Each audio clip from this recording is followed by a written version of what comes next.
Hello friends, ரீசெண்டாக upload பண்ணியிருந்த இந்த ஹேர் ஆயில் வீடியோக்கு நிறைய ரெஸ்பான்ஸ் கொடுத்துருந்தீங்க. ஃபர்ஸ்ட் எல்லாருக்கும் ரொம்பவே தேங்க்ஸ். நிறைய பேர் இந்த மாதிரி இன்க்ரீடியன்ட் எல்லாமே அரைச்சி காய வச்சு அதுக்கப்புறம் ஆயிலில் காய்ச்சும் போது ஹேர் ஃபால் ஆகும்னு சொல்லியிருந்தீங்க.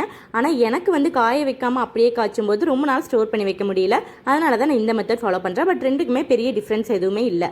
ஃபர்ஸ்ட் பேர் உங்கள் ஹேரை காட்டுங்கன்னு சொல்லி கேட்டிருந்தீங்க. நான் இந்த ஹேர் ஆயில் ப்ரிப்பேர் பண்ணும்போது இந்த மாதிரி கம்பேர்லாம் பண்ணி வீடியோ அப்லோட் பண்ண போகிறோன்னு தெரியாது.